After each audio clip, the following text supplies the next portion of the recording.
So my question is about trust, and I'm fully with you. Do you want to make money from Bitcoin? Get our best guides. We have 5 guides for you. See link on description. Download is 100% free. Click now. That you say Bitcoin, one of the sort of central innovations here is that it's trustless. And then it seems a little bit strange to me that you then say there's a revolution in trust because this is trustless. And it seems to me that a more accurate way of phrasing that might be like there's a revolution in self-reliance. Like you radically trust yourself to keep your own keys secure and all of this kind of stuff. And I think that, as a computer user who's, relatively able to keep my computer secure and use these things, that's, enormously sort of attractive to me. But I wonder if it then sort of brings in issues of social scaling. So not necessarily the technical, but like this radical self-reliance does pose quite an issue in terms of the social scale that we're talking here. Right. That's a really great observation. I think when I say a revolution of trust, what I'm talking about is that when you organize trust in a decentralized manner, eventually you come to trust in the aggregate operation of a network, network-centric trust, and the aggregate collaboration on the same consensus rules of thousands of participants. You can't do the Bitcoin trust by yourself. You don't trust anybody. But in the end, you trust the system because everybody's using the same consensus rules. So you have this emergent model for trust in a network-centric, game-theoretical, market-based security system that is massively decentralized. In terms of self-reliance, this is a tricky one. We're at the infancy of this technology, which means that today one of the biggest challenges is that it's very difficult for individuals to secure their own Bitcoin.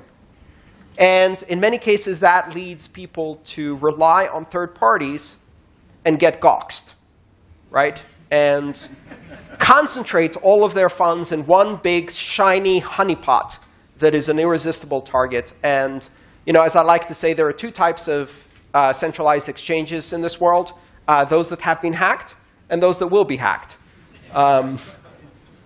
So that's a problem. Now, you can look at that and say, that's a problem that's insurmountable, and write an article about it, just like those journalists did in 1997. Or you can say, that's a problem that if I solve with simple-to-use, easy-to-backup devices like, say, hardware wallets, and take the cost of that down, or embed it in a smartphone, or build it as a trusted chip, or make it into a necklace, and make it so cheap that you can buy this device for $1. Now, that's a billion-dollar market, right? Making Bitcoin easy to secure in an individual, empowering way that doesn't require you to centralize your assets, that's a billion-dollar project. And I think what we're seeing is the rapid development of exactly that. So, is it easy? Absolutely not. Most people who have Bitcoin, OK, let's do a quick poll. How many of you who have Bitcoin are absolutely comfortable that your Bitcoin is secure? I'm not raising my hand.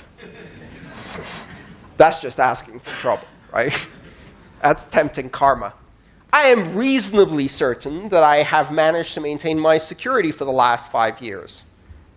And I have a master's degree, which was mostly focused on information security. That's not the level that most people will have. So how do you make it easy for everyone? How do you make it seamless? How do you make it transparent? How do you make it invisible? There are great companies that do just that. I like to tell people I sent my first email in 1989.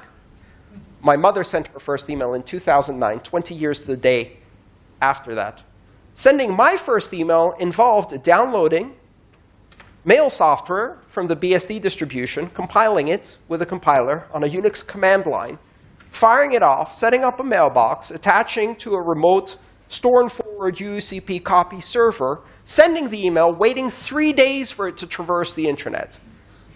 Elapsed time, 6 hours of highly complicated computer science. My mom went swish on her iPad, right? That's the skills gap. So how do we make it so that securing your Bitcoin is swish?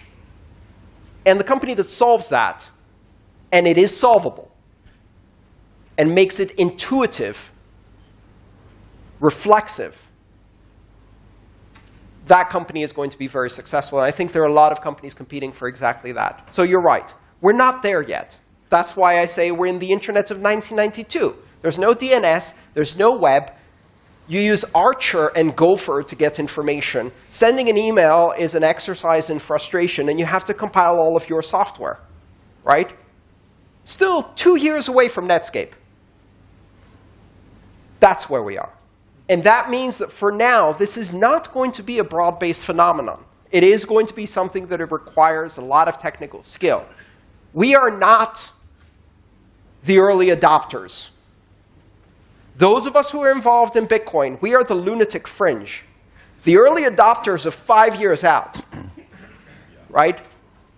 That's what it means to be involved in this space, and it's okay. If your friends are making fun of you, you're probably doing something interesting. All right.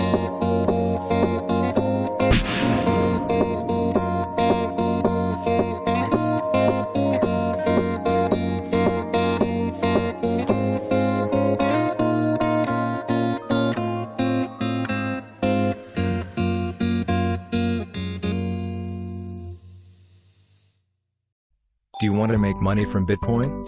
Get our best guides. We have 5 guides for you. See link on description. Download is 100% free.